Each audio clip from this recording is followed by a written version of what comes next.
আল্লাহর দলের সৈনিক যারা, এরা মরে গেলেও হেরে যায় না। গোটা দুনিয়ায় জালেমের অত্যাচারে যেই মুসলমানেরা মরে এরা হেরে যায় না, কারণ ওরা আল্লাহর দল হওয়ার কারণে আল্লাহ তাআলা তাদের বিজয়কে সুনিশ্চিত করে রাখছেন। এজন্যই আল্লাহ তাআলা বলেন, কাতাবাল্লাহু লা আগলিবান্না আনা ওয়া রুসুলি ইন্নাল্লাহা কাওয়িয়্যুন আজিজ। আল্লাহ তাআলা যত ওয়াদা করেছেন সব ওয়াদার সারমর্ম হলো দুইটা।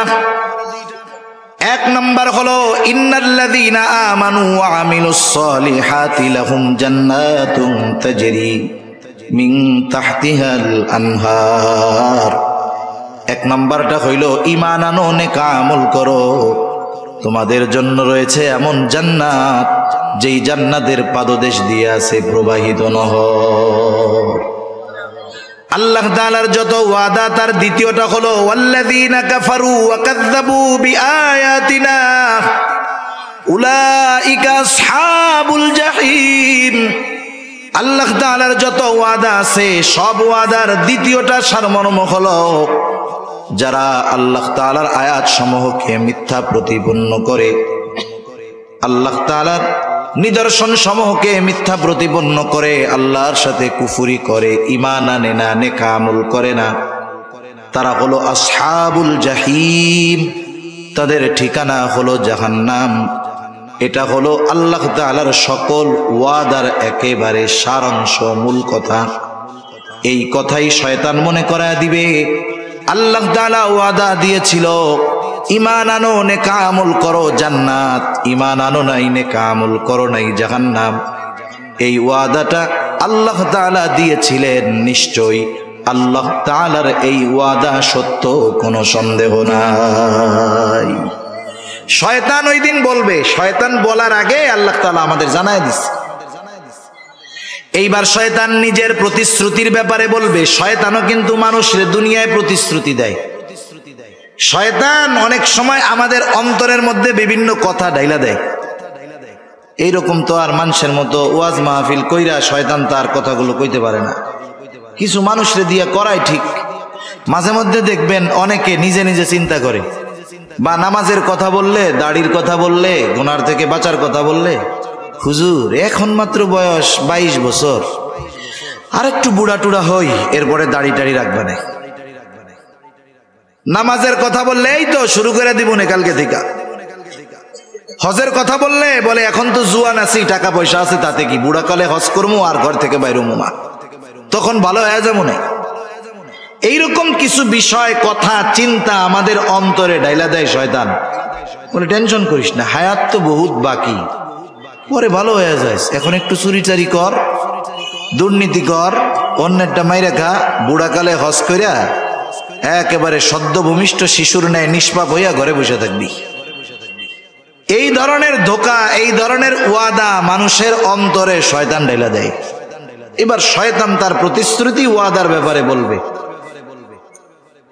ওয়াওয়া'আদতুকুম ফাআখলাফতুকুম, আমি তোমাদেরকে বাঁচানোর যেই প্রতিশ্রুতি দিতাম, তোমাদের সাথে যেই প্রতিশ্রুতি দিয়েছিলাম, ফাআখলাফতুকুম, আমি সেই প্রতিশ্রুতি ভঙ্গ করলাম। এইবার শয়তান তার অনুসারীদেরকে হাসরের ময়দানে তিরস্কার করবে।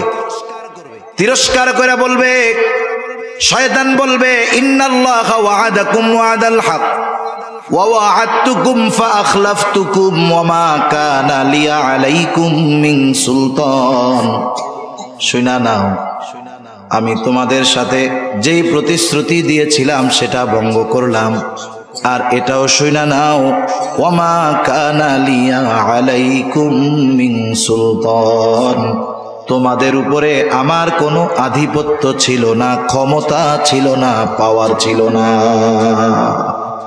তোমাদের উপরে আমার কোনো অধিকার নাই, কোনো ক্ষমতা নাই। কেন নাই? শয়তান কি আমাকে বানাইছে? আমাদের বানাইছে কে? আরো জোরে, কে? আল্লাহ হলে আমাদের, আল্লাহ হলেন আমাদের খালিক, আল্লাহ আমাদের রব, আল্লাহ আমাদের রাজ্জাক, আল্লাহ আমাদের মালিক। যিনি বানিয়েছেন সমস্ত অধিকার ক্ষমতা আমাদের উপরে তার, ঠিক কিনা বলেন? যিনি রিজিক দেন ক্ষমতা হলো তার। এই জন্য মাঝে মধ্যে দেখবেন অপরিচিত বা দূরের কোনো মানুষ যদি কোনো বিষয়ের আদেশ করে, অধিকার খাটাইতে চায়, তখন ছেলেটা জবাব দেয়, তুমি আমাকে এই কাজ করতে বলতেছো, তুমি কি আমার আব্বু লাগো নাকি? কেন বলে, তার মানে তুমি যেই কথাটা বলছো, যেই অধিকার আমার উপরে প্রয়োগ করতেছো, এটা প্রয়োগ করার ক্ষমতা আমার বাপ রাখে, তুমি না। শয়তানও সেই দিন মনে করায় দিবে, যেহেতু আমি তোমাদের খালিক না, মালিক না, রাজ্জাক না, রব না, সুতরাং আমার তোমাদের উপরে কোনো অধিকার ছিল না। কিন্তু একটা জিনিস আমি করতাম, ইল্লা আন দাউতুকুম ফাস্তাজাবতুম লি, আমি শুধু তোমাদেরকে আমার দিকে ডাকতাম, আর তোমরা সব কিছু বাদ দিয়ে আমার ডাকে সাড়া দিয়ে আমার দিকে ছুটে আসতা। কিছুই দেই নাই তোমাদের, কিন্তু আমি ডাক দিলে তোমাকে আর সহ্য হইতো না। যেমন মনে করেন একটা ছোট বাচ্চা, তার বয়স 13-14 বছর, 14-15 বছরের ছেলে বিকাল বেলায় মাঠে কি করে? ফুটবল খেলে, ক্রিকেট খেলে, তাই না? একদিন ওর বাবা বলতেছে যে শোনো, আজকে আসরের পরে আমার সাথে তুমি বাসায় এই কাজটা করবা। ছেলেটা এবার আব্বার সাথে বাসায় কাজ শুরু করছে। বলেন তো, ছেলেকে দিয়ে কাজ করানোর অধিকার বাবার আছে না নাই? এইবার ছেলেটা বাবার সাথে কাজ করতেছে। রাস্তার পাশেই বাড়ি, বন্ধুরা ব্যাট বল নিয়ে মাঠে খেলতে যাইতেছে। যাওয়ার সময় নিচের থেকে বাড়ির পাশে রাস্তা থেকে ডাক দিছে, রাস্তার সাথে বাড়ি, আব্দুর রহিম, আমরা ব্যাট বল নিয়ে মাঠে গেলাম। এবার আমার একটু বলেন তো, ওই যে ছেলেটা বাবার সাথে কাজ করতেছে, যেই বন্ধুরা তাকে ডাক দিল, বন্ধুরা তাকে 2-4 দিনের ওষুধ কিনে দিছে? কোনোদিন পোশাক কিনে দিছে? দিছে কে? বাপ। কাজ করতেছে কার সাথে? বাবার কাছে সাথে। বলেন তো, বন্ধুর ওই ডাক যখন আব্দুর রহিমের কানে আসবে, আব্বার কাছে মন বসবে? ও কি চিন্তা করবে, বন্ধুরা ডাকতেছে, ডাকুক, আমার আব্বা আমার এত কিছু দেয়, আজকে আমি আর খেলতে যাব না? এইবার বন্ধুর আওয়াজ, ডাক কানে আসার সাথে সাথে ওই জায়গায় মন বসবে না, আব্বারে বলবে, আব্বা আমার আর ভালো লাগতেছে, আমি আর পারবো না, আমি একটু মাঠে যাবো। যেমনে হোক ওই জায়গার থেকে সুইটা বন্ধুদের সাথে খেলতে যাবে, ঠিক কিনা বলেন?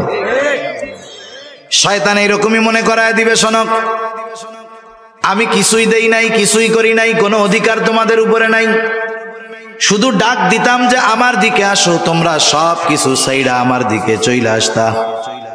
অথচ আমাদের দেশে, গোটা দুনিয়ার মধ্যে মসজিদ গুলাতে দৈনিক 5 বার আজান হয় কি হয় না? এই আজান দেয় মুয়াজ্জিন। আমরা যদি মনে করি মুয়াজ্জিনকে বেতন দিয়ে রেখেছি, মুয়াজ্জিনের কাজ হইল আজান দেওয়া, এটা যদি মনে করি, এটা আমাদের বড় ভুল হবে। মুয়াজ্জিন সে হলো আল্লাহ তাআলার মুখপত্র, প্রেস সচিব। আল্লাহ তাআলার মুখপত্র, প্রেস সচিব। এই জন্য কোন ব্যক্তি যদি ইখলাসের সাথে মুয়াজ্জিনি করে, কিয়ামতের দিন হাদিসের মধ্যে আসছে, আল্লাহ তাআলা তার ঘাড়টাকে লম্বা বানায় দিবে।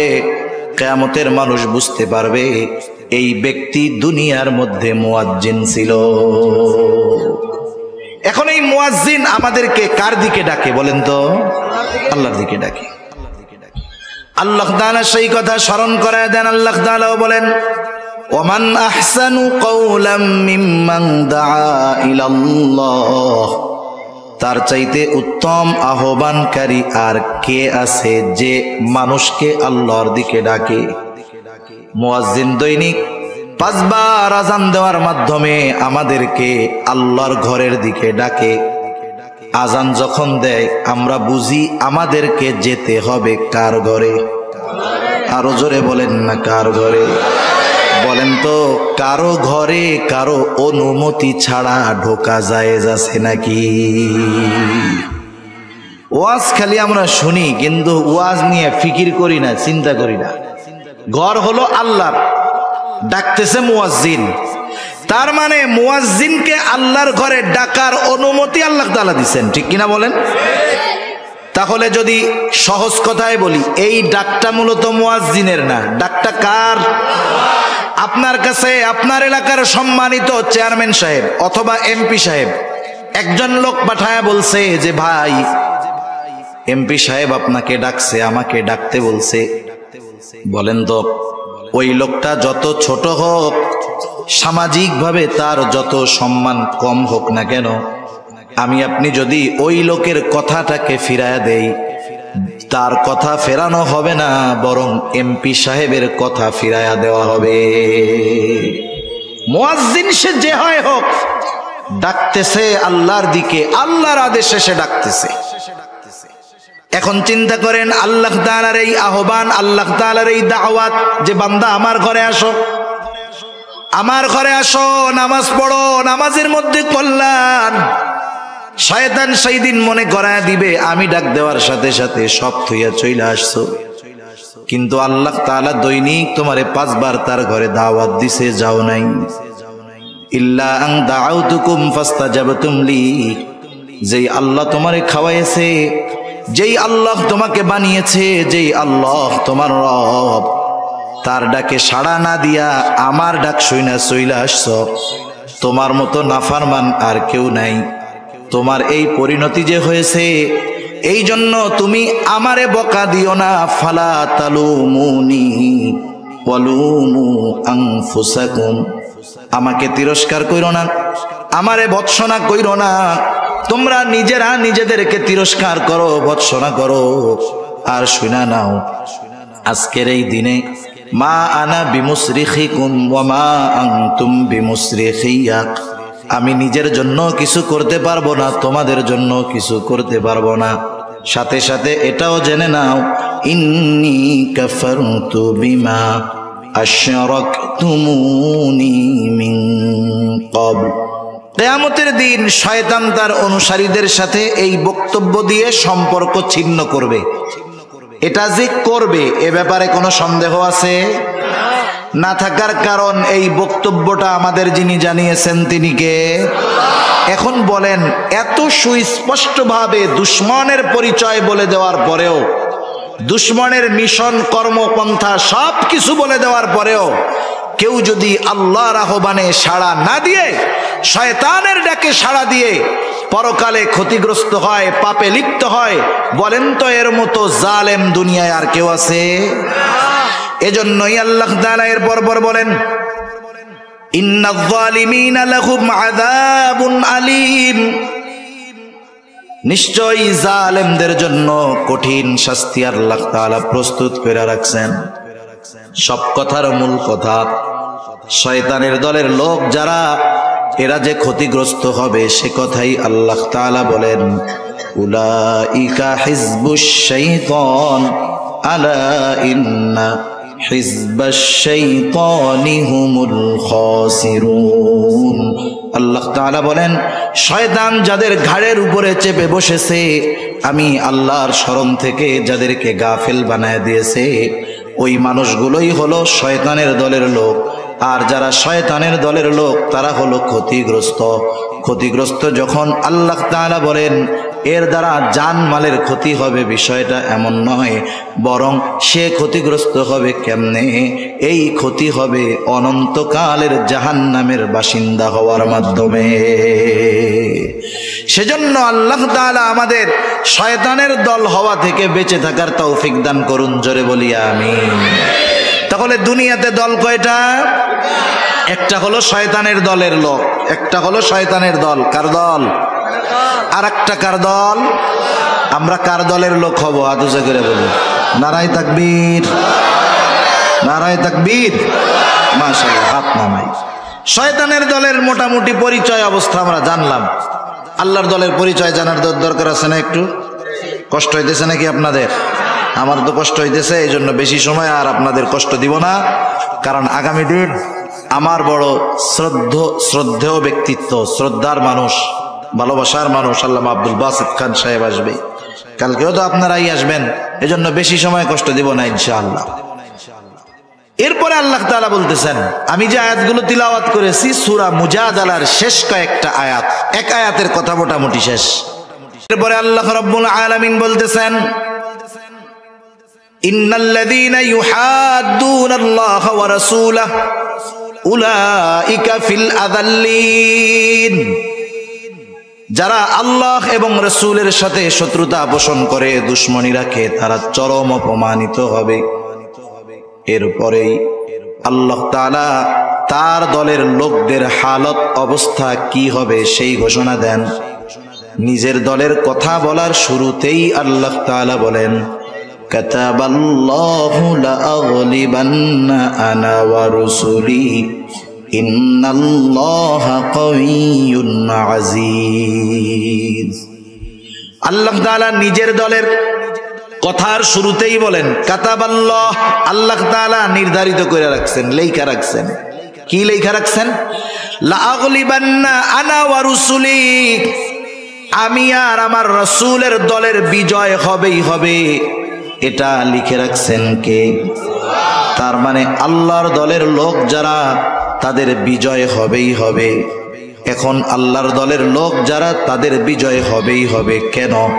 কারণ ইন্নাল্লাহা কাওয়িয়্যুন আজিজ, আল্লাহ তাআলা হলেন মহাশক্তিশালী, মহাপরাক্রমশালী। এই জন্য কোনো ব্যক্তি যদি আল্লাহর দলের লোক হয়ে যায়, লড়াইতে জিতুক, হারুক আর মরুক, তার নাম জয়ীদের তালিকায় চলে যায়। আল্লাহর দলের লোক হইলেই জয় সুনিশ্চিত।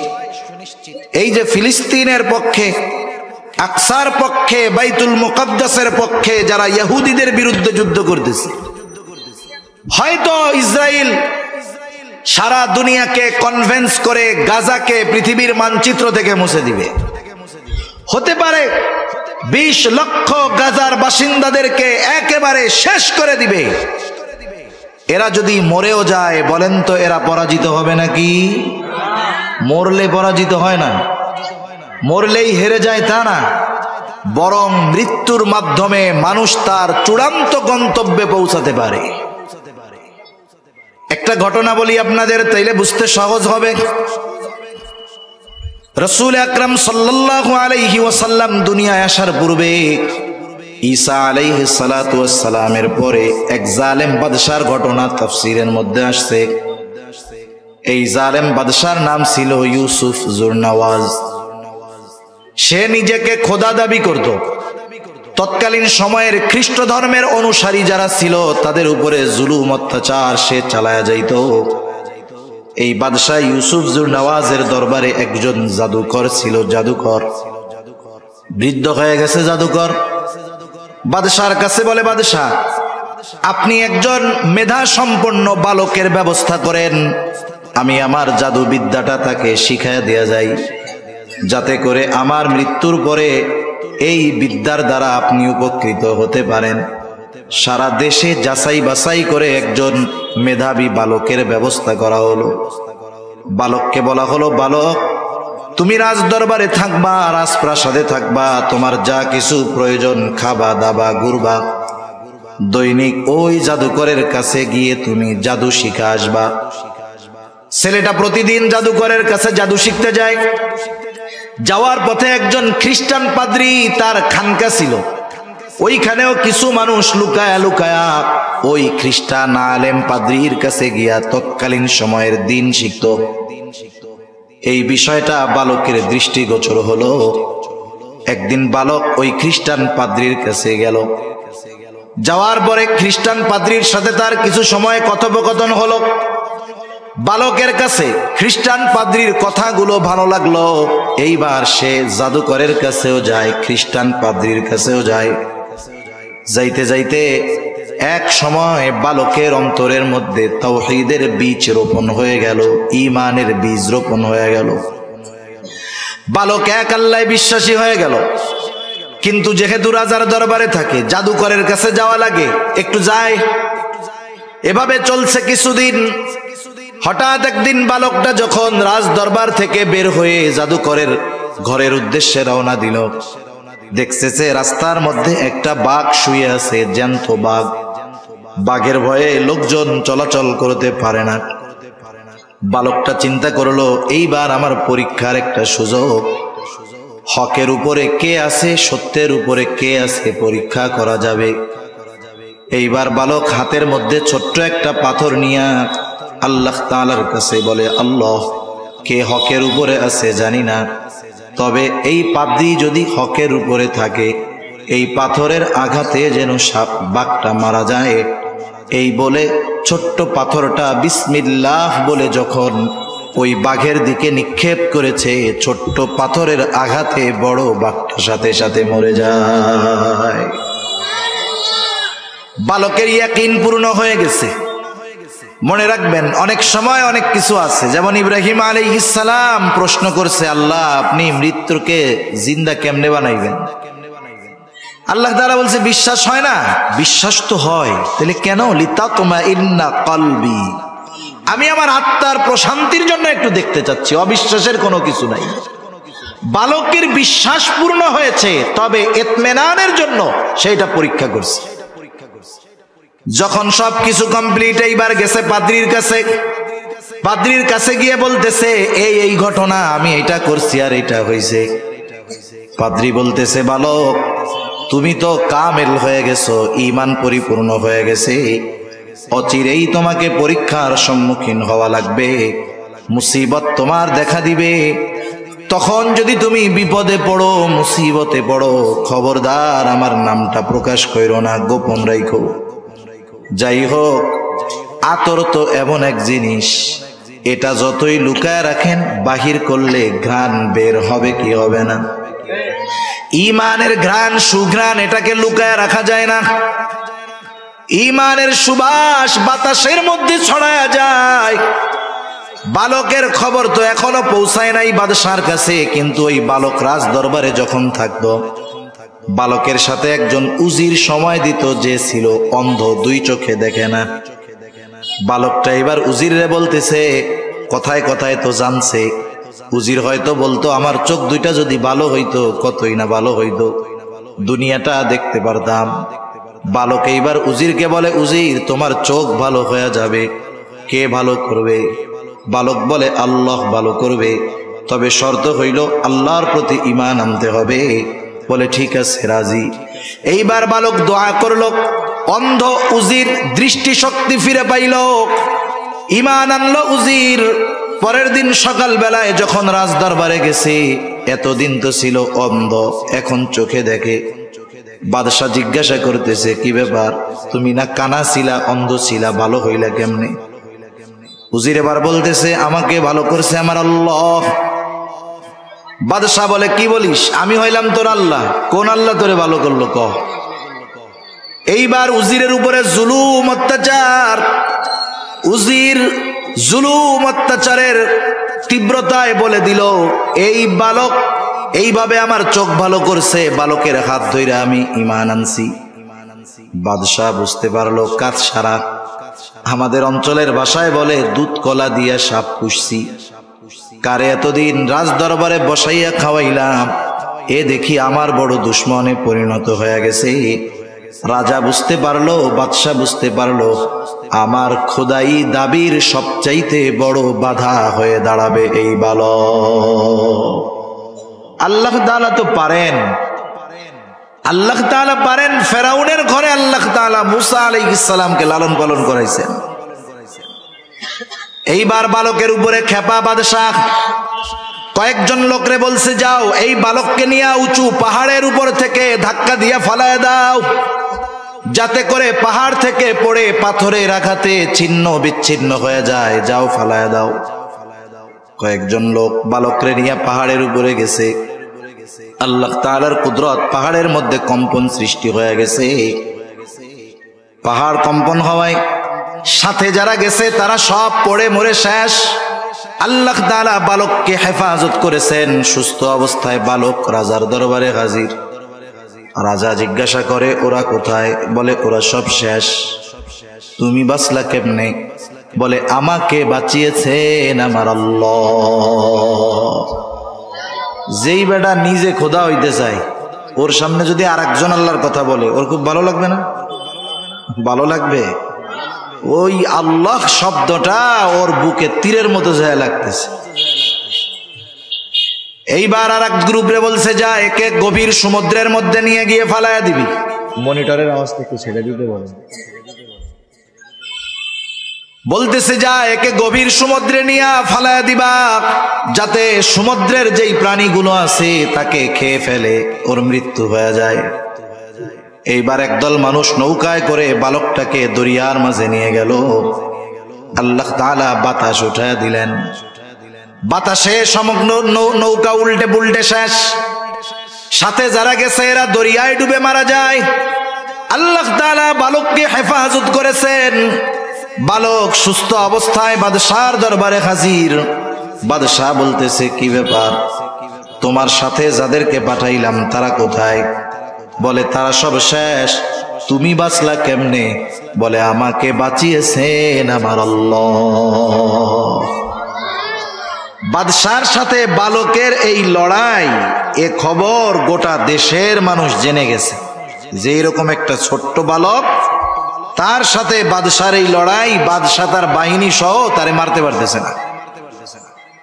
এইবার ওই বালকটা বাদশাকে বলে, বাদশাহ তোমার যেহেতু আমাকে মারার এত শখ, তুমি তোমার নিজের পদ্ধতি অবলম্বন করে আমাকে মারতে পারবা না। আমাকে যদি মারতে চাও, আমি যেই পদ্ধতি বইলা দিব সেই পদ্ধতি অবলম্বন করলে মারতে পারবা। বাদশা চিন্তা করতেছে ওকে মারতে পারলে আমার রাস্তা ক্লিয়ার। মানুষ যখন প্রতিশোধের নেশায় থাকে, রাগে থাকে, অহংকারের সাথে থাকে, এমন কিছু কাজ সে করে বসে, ওই কাজ করলে আগ পিছ ভাবার সুযোগ নাই, কি হতে পারে, কি উপকার কি ক্ষতি হতে পারে এইটা ভাবে না, বরং ওই সময় প্রতিশোধের নেশায় ওই কাজটাই সে করতে যায়। যেমন আল্লাহ তাআলা মুসা আলাইহিস সালাম সহ ওনার কওমের জন্য, বনি ইসরাইলের জন্য দরিয়ার মধ্যে দিয়ে রাস্তা বানায় দিছে। ওই জায়গা দিয়ে রাস্তা বানায় দিছে। মুসা আলাইহিস সালাম উম্মত সহ দরিয়া পার হয়ে অপর প্রান্তে চলে আসছে। এই রাস্তাটা তাদের জন্য নিরাপদ, বিপদ থেকে বাঁচার রাস্তা। ফেরাউন যখন আইসা দেখে কত সুন্দর রাস্তা, এতটুকু উপলব্ধি তার মধ্যে থাকতে হবে যে এ রাস্তা তো আল্লাহ দিয়েছেন বনি ইসরাইলের জন্য, এটা দিয়ে তারা বিপদ থেকে বাঁচলো। এই রাস্তায় গেলে আমাদের জন্য আপদ না বরং বিপদ হইতে পারে। কিন্তু প্রতিশোধের নেশা ফেরাউনকে সব ভুলাইয়া দিছে। এবার বাহিনী সৈন্য সামন্ত নিয়ে রাস্তায় রওনা দিছে। মাঝ দরিয়ায় পৌঁছায়ছে। যাদের জন্য রাস্তা বানানো হয়েছিল তাদের ব্যবহার শেষ, এবার আর রাস্তার দরকার নাই। আল্লাহ তাআলা সমুদ্রকে আগের অবস্থায় ফিরিয়ে দিয়েছেন। দুই পাশে পাহাড় সাদৃশ্য উঁচু দেয়ালের মতো হয়ে গেছে সমুদ্র। একসাথে উপর থেকে যখন পানিতে চাপা দিছে, সবগুলো একসাথে শেষ। বাদশা চিন্তা করতেছে একে মারতে পারলেই তো রাস্তা ক্লিয়ার, কেমনে মারা যাবে বলো? বালক বলতেছে শোনো, সারা দেশের মধ্যে এলান করে দাও, নির্ধারিত দিনে সারা দেশের মানুষ সব একত্রিত হবে, কেউ বাসায় থাকতে পারবে না। ওই দিন সব মানুষ উপস্থিত হবে, তাদের মধ্যে আমি থাকব। তোমার জল্লাদ আমার দিকে তীর মারবে, তবে শর্ত হলো তীরটা মারতে হবে বিসমিল্লাহি রব্বিল গোলাম, এই শব্দ উচ্চারণ কইরা, তাহলে তোমার মনোবাসনা পূরণ হবে। বাদশাহ ইউসুফ জুরনাওয়াত সারা দেশে ঘোষণা করে দিয়েছে, সব মানুষ নির্ধারিত দিনে উপস্থিত। দুগ্ধপোষ্য শিশুকে নিয়ে তার মা উপস্থিত, বৃদ্ধ আবাল বনিতা, যুবক যুবতী, কিশোর কিশোরী সব উপস্থিত। দুনিয়ার মানুষ বাঁচতে চায় আর এই বালকটা মরতে চায়। আবার বাদশার নির্দেশ, সকলে হাজির হয়ে গেল, যথাসময় উপস্থিত। এইবার জল্লাদ তীর নিয়ে তৈয়ার, উচ্চ স্বরে বিসমিল্লাহি রব্বিল গোলাম এই কথা বলে জল্লাদ তার তীরটা বালকের দিকে নিক্ষেপ করলো।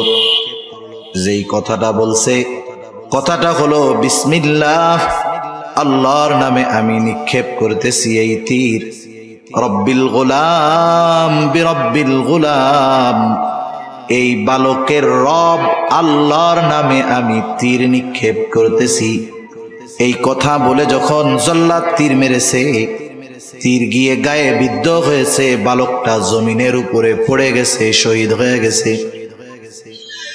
সব উপস্থিত মানুষ যখন এটা দেখছে, তারা কি করলো? বালক মরে গেছে, শহীদ হয়ে গেছে, নিষ্প্রাণ হয়ে গেছে দেহটা। এই দৃশ্য দেখে উপস্থিত সব মানুষ সমস্বরে প্রত্যেকেই বলতেছে, আমানতু বিরব্বিল গুলাম, আমরাও এই বালকের রবের উপরে ঈমান আনলাম। বালক তীরের আঘাতে মরল ঠিক, কিন্তু বলেন তো মরে গিয়ে বালক হেরে গিয়েছে নাকি সে সফল হয়ে গেছে? সেজন্য মানুষ মরলেই ব্যর্থ হয়ে যায় তা না, মৃত্যুর মাধ্যমে মানুষ তার মূল মাকসাদ, মূল গন্তব্যে পৌঁছাতে পারে।